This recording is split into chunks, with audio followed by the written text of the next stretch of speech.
ॐ सच्चिदानन्दरूपाय विश्वोत्पत्त्यादिहेतवे तापत्रयविनाशाय श्रीकृष्णाय वयं नमः।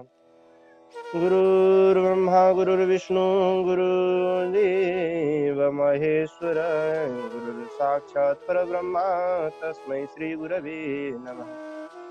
जय बर कृपा करे जन जानी कविवर जिनर चावै वाणी मोरे सुधारी सो शववाती जासु कृपा नहीं कृपा गति। ओम हरे नमः। ओम परमात्मने नमः। कृष्णचंद्र भगवान की जय हो। भागवत भगवान की जय हो। राधा रमण भगवान की जय हो। श्रीमद् भागवतको चर्चा परिचर्चा अखण्ड अनवरत रूपमा गर्ने क्रम हाम्रो निरन्तर जारी नै छ र गर्दै आइरहेका पनि छौँ, जस अन्तर्गत हामी भगवानका अमोघ लीलाहरू चर्चा गर्दै गर्दै चतुर्थ स्कन्धको 23औं अध्यायसम्म आइपुगिसकेका छौँ। 22 अध्यायसम्मका भगवत परिचर्चाहरू हामीले श्रवण गरिसकेका छौँ। आज 23औं अध्याय रहेको छ। यो 23औं अध्यायमा तपाईहरुलाई पूर्व जानकारी गराउनको लागि मैले भन्नुपर्दा पृथुको धामागमन, अब पृथुका चरित्रहरू सबै सुनियो। अगाडि पृथुका धेरै चरित्रहरू श्रवण गरियो। धेरैवटा अध्यायमा यो पृथु चरित्र वर्णन गरियो। अब यहाँ पृथु महाराजको धामागमनको विषय आएको छ। लगभग यो पृथु चरित्रको अन्तिम अध्याय पनि हो। तसर्थ यहाँ पृथु भगवानको अंश अवतार रहनुभएका पृथुको अमोघ लीलाहरू यहाँ वर्णन छन् अन्तिम अध्यायमा। जाउँ ढिला नगरिकन यो 23औं त्रयोविंशोऽध्यायलाई सुरु गरौँ। मैत्रेय उवाच दृष्ट्वात्मानं प्रभयस मेकदा वैन्य आत्मवान् आत्मनः वर्धिताशेष स्वानुसर्गः प्रजापतिः। जब मैत्रेयजी विदुरजीलाई भन्न थाल्नुभयो, धर्मका संरक्षक जितेन्द्रिय प्रजापालक हैन, उहाँलाई प्रयोग गरिएका विशेषणहरू, प्रजापालन गर्ने जो प्रजापालक जुन कामको लागि चाहिँ यस पृथ्वीमा आउनु भएको थियो, जन्मिनु भएको थियो अथवा अवतार लिनु भएको थियो, पृथुजी महाराजको बारेमा भन्नुहुन्छ। ईश्वरको त्यस आदेशलाई उहाँले सर्वप्रथम सम्पन्न गर्नुभयो, आफ्नो कार्यहरूलाई पूरा गर्नुभयो। त्यसपछि स्थावर जङ्गम आदि प्राणीहरूको चाहिँ जीविकाको चाहिँ समुचित व्यवस्था गर्नका लागि अन्न आदिको चाहिँ उत्पादन हुने सहर आदिको व्यवस्था गर्नुभयो। जस्तो पृथ्वीलाई चाहिँ उबड खाबड भएको पृथ्वीलाई चाहिँ सम्म पारेको कुराहरू यहाँ सम्झनुभयो। त्यति गरिसकेपछि आफूलाई बिस्तारै अब उमेर ढल्किएको उहाँले महसुस गर्नुभयो र अब उहाँ चाहिँ म चाहिँ अब भगवानको हरिचिन्तनमा लाग्नुपर्छ, अब सन्न्यास्त हुनुपर्छ अथवा वानप्रस्थ हुनुपर्छ। प्रजा अब राज्य गर्ने काम मेरो होइन, अब त मैले प्रजाहरूलाई चाहिँ अब पुत्रहरूलाई जिम्मा लगाएर म चाहिँ आफ्नो भगवत धामको चाहिँ गमनको लागि मैले व्यवस्था गर्नुपर्छ भन्ने महसुस गरेर बुझेर उहाँले आफ्नी छोरी स्वरूपा रहेकी पृथ्वीलाई छोराहरूको जिम्मा लगाउनु भयो। भनेको मतलब राज्य छोराहरूले पाउनुभयो पृथुका पुत्रहरूले, र प्रजाहरूलाई छोडेर राज्य छोडेर उहाँ चाहिँ पत्नीका साथमा तपोवनतर्फ लाग्नुभयो। राजा हुँदा उहाँले पृथ्वीलाई चाहिँ जित्न जसरी खट्नु भएको थियो त्यसै गरी तपोवनमा पनि उहाँले आफ्ना नियमहरूलाई कुनै पनि खण्डित नगरिकन वानप्रस्थ आश्रमको कठोर तपस्या गर्नुभयो। उहाँले चाहिँ एकदम फलाहार, कन्दमूल आहार हैन, पत्राहार आदि गरेका, पानी जलाहार मात्रै गरेर विभिन्न व्रतहरू उहाँले उपासनाहरू गर्नुभयो। पृथु राजा मुनि जस्तै भेषमा रहनु भएको थियो। ग्रीष्म ऋतुमा पञ्चाग्नि ताप्नुहुन्थ्यो। अत्यन्तै बर्खामा चाहिँ आकाशबाट वर्षेको जलधारा चाहिँ सहन गरेर बस्नुहुन्थ्यो। शरद ऋतुमा घाँटीसम्म जल डुबाएर चाहिँ तपस्या गर्नुहुन्थ्यो। माटोको वेदी बनाएर त्यसमा शयन गर्नुहुन्थ्यो। चिसो तातो सारा दुःखहरू सहेर उहाँले तपस्या गर्नुभयो। इन्द्रियलाई चाहिँ बसमा राखेर ब्रह्मचर्य आदि व्रतहरूको पालना गर्दै प्राणवायुलाई चाहिँ जितेर, आफ्ना इन्द्रियहरूलाई सारालाई जितेर भगवान कृष्णको आराधना गर्ने इच्छाले विभिन्न प्रकारका तपस्याहरू गर्नुभयो। विभिन्न सिद्धिहरू उहाँले प्राप्त गर्नुभयो, तर पनि उहाँलाई त्यो सिद्धिहरूले छुन सकेन। प्राणायामद्वारा इन्द्रिय मन आदि सारालाई नियन्त्रित गर्नुभयो। इन्द्रिय आदिलाई सारा नियन्त्रित गरिसकेपछि भगवान जो सनत कुमारले चाहिँ उपदेश गर्नुभएको थियो त्यस्तो आध्यात्मिक योग चाहिँ उहाँले आफूमा लागू गर्नुभयो। योग विधिद्वारा पृथ्वीले चाहिँ भगवानको आराधना गर्नुभयो। श्रद्धापूर्वक सदाचारको चाहिँ पालना गरेर एकदम पृथु भगवान नारायणमा अनन्य भक्ति उत्पन्न गराउनुभयो। आफू भित्रका सारा अन्तस्करणहरूलाई शुद्ध गराउनुभयो। भगवत चिन्तनमा निरन्तर लागिरहनु भयो। वैराग्यले युक्त हुनुभयो। कर्म बन्धनहरू सारा टुटाउनु भयो। ज्ञानद्वारा चाहिँ समस्त संशयहरूलाई चाहिँ त्याग्नुभयो, आश्रय आफूले गर्नुभएका सारा कर्महरूलाई चाहिँ त्याग दिनुभयो, अनि अहङ्कार आदिलाई पनि त्याग्नुभयो, देह बुद्धिलाई पनि त्याग दिनुभयो, परमात्मामा एकदम डटेर चित्त भएर लाग्नुभयो। सिद्धिहरूको इच्छा छँदै छैन, सिद्धिहरू आउँछन्, तपस्याले सिद्धिहरू प्राप्त हुन्छन्, तर पनि सारा सिद्धिहरूलाई चाहिँ तत्कालै छोडिदिनु भयो। योग मार्गद्वारा चाहिँ आफूलाई चाहिँ भगवान कृष्णमा नै एकदम लगाउनु भयो, जसले गर्दा उहाँमा कहिले पनि विकार उत्पन्न भएन, नराम्रा कर्महरू उत्पन्न भएनन्, भगवानका अन्तस्करण सारा शुद्ध भएर आयो, इन्द्रियहरूले उहाँलाई जित्न सकेनन्, इन्द्रियमाथि उहाँको पूर्ण नियन्त्रण रह्यो। यसरी गर्दै गर्दा योगाग्निद्वारा, योगको मार्गद्वारा परमात्मामा अनुभूति गरेर अन्त्य समय आएपछि मनलाई पूर्ण रूपले परमात्मामा मिलाएर शरीरलाई त्यागिदिनु हो। एवं शरीर प्रवरः संयोज्यात्मानमात्मनि, 13औं श्लोकमा उहाँले आफ्नो शरीरलाई त्यागिदिनु हो। राजा पृथुले कुर्कुचाले गुदद्वारलाई दबाएर यहाँ योगको एउटा प्रक्रिया बताएको छ, यसलाई चाहिँ मैले विस्तृतमा तपाईँहरूलाई बताइदिन्छु। योग गर्ने प्रक्रिया यहाँ बताएको छ। एकदम कुर्कुचाले गुदद्वारलाई दबाएर प्राणवायुलाई चाहिँ बिस्तारै माथि माथि उठाउँदै जानुभयो। प्राण रहने ठाउँ क्रमशः नाभि मणिपूरक चक्र पनि भनिन्छ जसलाई, त्यसबाट अनाहत चक्र हृदय, वक्षस्थल चक्र विशुद्ध चक्र, आँखी भाउको बीचमा आज्ञा चक्र, त्यसरी लग्दै लग्दै ब्रह्मरन्ध्रमा लगेर स्थापना गर्नुभयो। ब्रह्मरन्ध्रमा स्थापना गरिसकेपछि सम्पूर्ण कामहरूको परित्याग गरेर प्राणवायुलाई समष्टि वायुमा चाहिँ भनौँ परमात्मामा चाहिँ लगेर मिलाइदिनु भयो, तेजमा लगेर मिलाइदिनु भयो। खन्याकाशे द्रवम तोये, जसै उहाँको शरीरमा रहेका आकाश आदिलाई चाहिँ महाकाशमा, रगत आदिलाई तरल पदार्थमा, जलमा चाहिँ मिलाउनु भयो। भनेको जुन जुन तत्त्वबाट जेमा उत्पन्न भएको थियो ती शरीरहरू त्यही तत्त्वमा उत्पन्न भएको, जस्तो पृथ्वी, जल, तेज, वायु, आकाश, शब्द, स्पर्श, रूप, रस, गन्ध, ज्ञानेन्द्रिय, कर्मेन्द्रियहरू केबाट उत्पन्न भएका थिए ती कुराहरू त्यही कुरामा मिले भन्ने कुरा हो यहाँ। अब यो के मिल्यो भन्ने कुरा चाहिँ तपाईँहरूलाई मैले पहिला पनि भनिसकेको छु, जस्तो वायुबाट स्पर्श छाला होइन, शब्दबाट कान, गन्धबाट नाक उत्पन्न भएका जे वस्तु थिए नि त्यो त्यही वस्तुमा गएर मिल्यो भन्नुको मतलब हामी पनि हाम्रो खरानी भइसकेपछि तिनीहरूको अधिष्ठात्री देवता त्यसैमा मिल्छ भन्ने कुरा चाहिँ यहाँ बताउनु खोजेको। यसरी चाहिँ उहाँले आफ्नो जीवको जुन शरीरलाई पनि, जीवले धारण गरेको जुन आफूले धारण गरेको शरीरलाई पनि छोडिदिनु भयो, लिङ्ग शरीरलाई त्यहीँ छोडिदिनु भयो र आफ्नो सूक्ष्म शरीरलाई, सूक्ष्म आत्मालाई गएर परमात्मामा मिलाउनु भयो। एकदम अब खाली खुट्टाले चाहिँ रहेको पृथ्वीको स्पर्श गर्न नसक्ने कोमलाङ्गी भएकी ती राजकुमारी जो पृथुकी पत्नी अर्ची थिइन्, उनले पनि महाराज पृथुसँगै वन गएकी थिइन्। आफ्ना पति पृथु चाहिँ व्रत नियमहरूको पालना गर्दै पतिको सेवामा चाहिँ उहाँ एकदम मुनिको सेवामा चाहिँ डटेर लाग्नु भएको थियो। पतिको सेवामा अर्चीले अत्यन्त दुर्बल भएका आफ्ना प्रिय पतिको चाहिँ करस्पर्श एकदम सम्मानित हुँदै पतिको पीडालाई चाहिँ, पतिले चाहिँ कुन पीडाद्वारा चाहिँ आफ्नो प्राणलाई चाहिँ परमात्मा गएर मिलाउनु भयो, आफ्नो मनलाई चाहिँ उहाँलाई बुझाउनु भयो भन्ने कुरा चाहिँ उनले आफूले अनुभव गरिन्। किनभने उनी अर्धनारीश्वर भएर बसेकी थिइन्। पतिको हरेक सुखमा मात्रै होइन, हरेक दुःखमा पनि त्यसलाई अनुभूति गर्न सक्ने उनको क्षमता थियो। प्रतिव्रता अर्चीले पृथ्वीका स्वामी जो पृथु, आफ्ना प्रियतम राज पृथुको चाहिँ चेतना शून्य शरीरलाई देखेर केही बेर विलाप गरिन्। उनले चाहिँ पर्वतको थुम्कामा आफ्ना पतिको दाह संस्कार आदि चिताहरू चाहिँ गराइन्।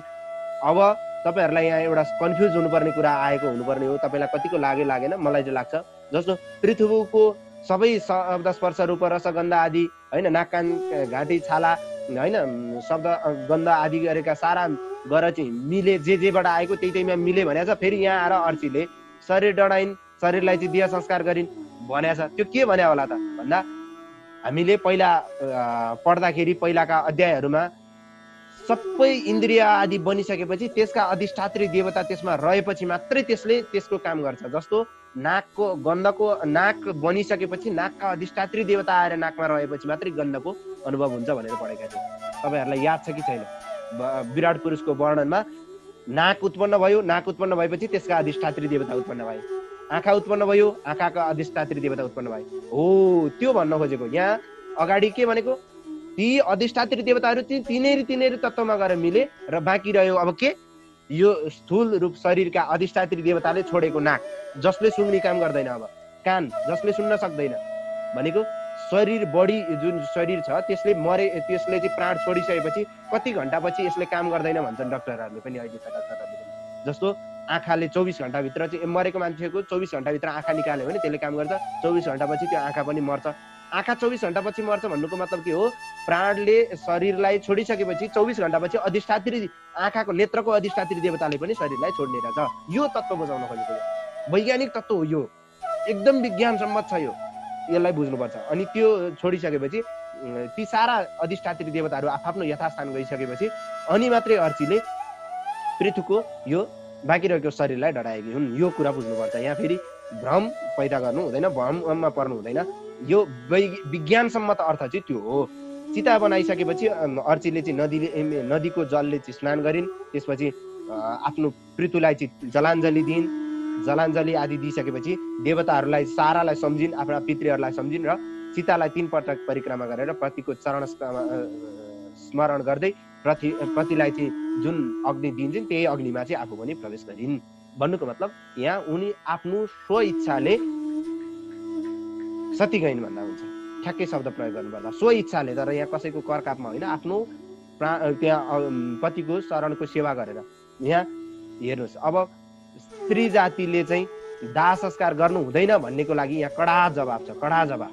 स्त्री जातिले दाह संस्कार गर्नु हुँदैन भन्ने विषयमा जवाब यहाँ चाहिँ प्राप्त हुन्छ। जस्तो पतिको चाहिँ दाह संस्कार पत्नीले अर्चीले यहाँ आफैले खुद गरेकी छिन्, यो चाहिँ प्रमाण हो, शास्त्र प्रमाणै हो। तसर्थ यहाँ स्त्री जातिले पनि गर्नुहुन्छ भन्ने कुरा चाहिँ हो। र उनले आफ्नो स्वखुसीले यहाँ आफ्नो देह त्याग गरेकी छिन्, पतिसँग सती गएकी थिइन्। यहाँ सती प्रथा विरोध भएर सती प्रथाको अन्त्य हुँदा पनि यो कथा चाहिँ यहाँ किन सुइटेबल छ भन्दा, यो कथा चाहिँ यहाँ किन उपयुक्त छ भन्दा, आफ्नो स्वखुसीले पतिको सेवा गरेर आफू खुसीले कोही सती जान चाहन्छ भने त्यसलाई कहिले पनि शास्त्रले बन्देज गरेको छैन। तर कसैलाई पनि जबरजस्ती सती पठाउन भने पाइँदैन। कसैलाई पनि त्यो सती बनाएर चाहिँ उनको आफ्नो स्व अधिकारलाई हनन गर्न भने पाइँदैन। यो कुरा यहाँ बताउन खोजेको। एकदम वीर पतिको चाहिँ जो पृथुको चाहिँ अनुसरण गरेर, पतिको अनुसरण गरेर उनकै पतिको चितामा चाहिँ उनले आफ्नो त्याग गरिसकेपछि, आफ्नो शरीरलाई त्याग गरिसकेपछि अर्चीलाई देखेर एकदम देव पत्नीहरू, जो देवताका पत्नीहरू थिए, उनीहरूले पतिका सहित भएर मङ्गल गान गर्दै बाजा आदि बजाउँदै पुष्पवृष्टि गर्दै एक आपसमा कुरा गर्न थाले। के भन्छन् भन्दा, देव्य उचुहु अहो यम बहु बधुर धन्या या चैवम भुभुजा पतिम सर्वात्मना पतिम भेजे यज्ञेशम श्रीर बधुरिव। एकदम आश्चर्यको कुरा हो।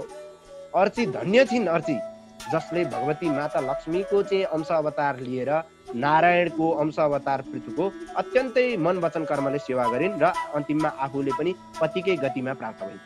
पति नारायणसँगै उनी आफू मिलिन्। अवश्य नै आफ्नो औचित्यलाई चाहिँ, आफ्नो कर्मलाई चाहिँ उनले पतिव्रता धर्म जुन थियो उनले आफूलाई त्यसलाई कहिले पनि नागिनन् र त्यसलाई पूर्ण रूपमा पालना गरेकी भएर आज पृथु भन्दा पनि माथि, पृथुसँगै आफ्नो पति भन्दा पनि माथिल्लो तहमा चाहिँ ऊ आफू जाँदैछन्, माथिल्लो लोकमा चाहिँ आफूले प्राप्त गरेको छ। ल हेर्नुहोस्, यहाँ भागवतले बताएको छ 26औं श्लोक। पृथ्वी लोकमा चाहिँ धेरै समय, एकदम थोरै समय आएर पनि जीवनको धेरै लामो जिन्दगी चाहिँ जीवनयापन गर्दा भगवानको परमपदको सेवा गरेर आत्मज्ञान पाएर त्यस्ता मानिसहरूले चाहिँ अत्यन्तै नपाउने त्यो दुर्लभ तत्त्व के छ र, यदि भगवानका सेवा अत्यन्तै गरियो भने र आफ्नो कर्तव्य परायण भएर आफूले गर्नुपर्ने कर्तव्य पुरा गर्यो भने संसारमा आएका मान्छेहरूको लागि दुर्लभ के छ र? दुर्लभ यदि छ भने मानुष्य चोला छ। दुर्लभम मानुषोधि हो देहिनाम छडभङ्गुरा। यदि दुर्लभ संसारमा केही छ भने त्यो मनुष्य शरीर छ। बुद्धि विवेक भएको यो शरीर दुर्लभ छ, तर मनुष्य शरीरमा आइसकेपछि त्यो मान्छेले हरेक कुरा प्राप्त गर्छ, भगवानलाई पनि प्राप्त गर्न सकिन्छ भन्ने कुरा कठिन तपस्याद्वारा प्राप्त भएको यो जुन पृथु र अर्चीको चरित्रबाट बुझ्न सकिन्छ। यदि मान्छेको जन्म लिएर पनि यदि कसैले 28औं श्लोकमा हेर्नुहोस्, मान्छेको जन्म लिएर पनि यदि मोक्षको साधनको उसले मुक्तिको उपाय केही पनि गर्दैन, परमात्मातर्फ ऊ आकर्षित हुँदैन, विषयमा आसक्ति हुन्छ भने त्यो मानिस आफैमा आत्मघाती हो। त्यो जति घाती कोही पनि होइन। त्यो मानिस आफैद्वारा ठगिएको, आफू संसारद्वारा ठगिने त छँदैछ, आफूद्वारा आफै ठगिएको व्यक्ति हो त्यो संसारकै सबैभन्दा। त्यही भएर मैत्रेयजी भन्नुहुन्छ यसरी चाहिँ, हे विदुरजी, देवाङ्गनाहरूले स्तुति गरिरहँदा आत्मज्ञानीहरूमा श्रेष्ठ ती बेन पुत्र पृथुले जुन परलोक प्राप्त गर्नुभएको थियो, उनकी पत्नीले पनि त्यही लोक, त्योभन्दा माथिका लोकहरूलाई प्राप्त गर्नुभयो। भगवानका परम भक्त पृथु राजा यस्तै अत्यन्तै अलौकिक एकदम प्रभावले चाहिँ युक्त हुनुहुन्थ्यो। यस्ता उदार चरित्र भएका राजा पृथुको चरित्र मैले तिमीलाई सुनाएँ, जसले सावधान भएर यो पृथ्वीको चरित्र यदि श्रद्धापूर्वक सुन्छ, कसैलाई सुनाउँछ भने उसले पृथुको जस्तै पवित्र पदलाई प्राप्त गर्दछ। पृथु चरित्रले पढ्दा सुन्दा उसले चाहिँ ब्राह्मणहरूको तेज बढ्छ, क्षत्रियको राजा बन्छ, राजाको जस्तो तेज हुन्छ, राजाको जस्तो पुरुषार्थ हुन्छ। राजा बन्छ भन्नुको मतलब के हो? उसको चाहिँ भनाइ सबैले सुन्छन्, उसलाई चाहिँ सबैले मान्छन् र आफू पनि उसले चाहिँ सबैलाई मान्न सक्ने बनाउन सक्छ, आफूलाई योग्य बनाउन सक्छ।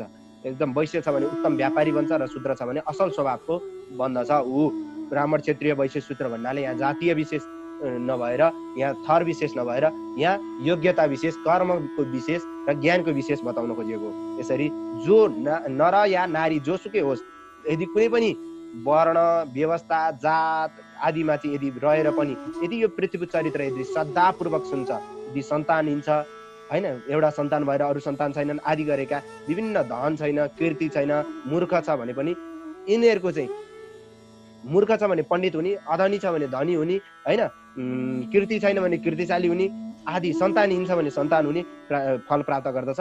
यसलाई श्रुति फलश्रुति पनि भन्ने गरिन्छ। यो फलश्रुति अन्तर्गत आएको यहाँ पाठ छ। यहाँ चाहिँ धन ऐश्वर्य आयु आदि बढाउनेवाला यो चरित्र श्रद्धापूर्वक सुन्नुपर्दछ, जसले धर्म अर्थ काम मोक्ष चारै कुरा प्राप्त गराउँदछ। विजयका लागि प्रस्थान गरेका व्यक्तिहरूले यदि पृथुको चरित्रलाई पूजा यदि बुझ्छ, यदि चिन्तन गर्छ, यदि सुनेको छ, उसले चिन्तन गर्दछ भने उसले विजय प्राप्त गर्दछ। उसले त्यहाँ चाहिँ आफ्नो विजयको ध्वजा फरफराउन ऊ योग्य हुन्छ र उसले चाहिँ सारा आसक्तिलाई यदि पृथु चरित्र सुनेर आसक्तिलाई छोड्दछ भने पनि भगवानको जस्तै पवित्र जसरी भगवान भन्नाले पृथुको जस्तै पवित्र त्यो उसलाई प्राप्त गर्दछ। यहाँ सुन्नेलाई पनि त्यति नै फल छ भने भन्नेलाई पनि त्यति नै फल छ। तर यसमा के बताउन खोजेको भने हे विदुरजी, मैले तपाईँलाई यी चरित्रहरू सुनाएँ, यो चरित्रलाई चाहिँ यहाँ सुनेर मुक्ति हुने होइन, यसको चरित्रबाट आएका शिक्षाहरू यहाँ हेर्नुहोस्, यसका चरित्रहरू आएका शिक्षाहरू यहाँ फरक फरक व्यक्तिलाई फरक फरक फल कसरी मिल्छ भनिरहँदाखेरि यहाँ पृथुले पुत्र उत्पादन नहुँदा कसरी पुत्र उत्पन्न हुन्छन् भन्ने सूत्र पनि यहाँ सिकाएको छ। युद्धमा जाँदा कसरी युद्ध लड्ने, पृथ्वीसँग कसरी विजय प्राप्त गरेको भन्ने सूत्र पनि सिकाएको छ होइन। भगवानसँग ऐश्वर्य कीर्ति कसरी बढाउने भन्ने सारा सूत्रहरू त हामीले सूत्रात्मक रूपमा पनि अगाडि चर्चा गरेका छौँ नि। हो, त्यो कुरालाई चिन्तन गरेर आफूमा लागू गरेपछि त्यो प्राप्त हुने हो। पृथु चरित्र सुन्दैमा मुक्ति भइहाल्ने त्यो भन्न खोजेको होइन। पृथु चरित्र सुनिसकेपछि त्यसको कुराहरूलाई मनन गर्नु पर्यो, त्यसको कुराहरूलाई चिन्तन गर्नु पर्यो, त्यसको कुराहरूलाई आफ्नो व्यवहारमा लागू गर्नु पर्यो, अनि मुक्ति हुन्छ, यो कुरा बताउन खोजेको। तसर्थ यो चरित्रलाई चाहिँ जसले सुनाउँदा यदि चिन्तन मनन गरेर चाहिँ यसले गर्छ भने यो संसार सागरलाई चाहिँ पार गरेर यो संसार रूपी डुङ्गाबाट पार गर्नको लागि यो डुङ्गा समान छ। त्यसैले प्रत्येक दिन आदर भावपूर्वक श्रद्धापूर्वक यदि यो चरित्रलाई सुनिन्छ, बुझिन्छ, कीर्तन गरिन्छ भने भगवानको अविचल प्रेम प्राप्त हुन्छ भन्दै पृथु चरित्रबाट लिएको शिक्षाहरूलाई मनन गर्ने हो, चिन्तन गर्ने हो, आफ्नो जिन्दगीमा लागू गर्ने हो। यसलाई सुनेर एउटा कानले सुनाउने, अर्को कानले उडाउने अथवा एउटा कानले सुनेर पनि कण्ठस्थ गर्ने मात्रै होइन, पृथु चरित्रका शिक्षाहरूलाई बुदागत रूपमा बुझ्ने हो, यसका शिक्षाहरूलाई लिने हो, यसका वैज्ञानिक पक्षहरूलाई केलाएको जुन चरित्र जुन हामीले छ अगाडि पनि हामीले धेरै केलाइसकेका छौँ, ती चरित्रहरूलाई आफूमा पनि अनुसरण गर्नुहोस्। तपाईँहरूलाई पनि पृथुको जस्तै भगवत भक्ति प्राप्त होस् र भगवानको पद प्राप्त होस् भन्दै यो भगवत परिचर्चालाई इति श्रीमद् भागवत महापुराणे पारमहंस्यां संहितायां चतुर्थ स्कन्धे त्रयोविंशोऽध्याय 23औं अध्यायमा गरिएका 23औं अध्यायसम्म गरिएका यो पृथु चरित्रका सारा चरित्रहरू पूज्य गुरुवरका चरण कमलमा र भागवत भगवानका चरण कमलमा विश्राम गरौँ। हरि ओम तत्सत्। श्री कृष्ण अर्पणमस्तु।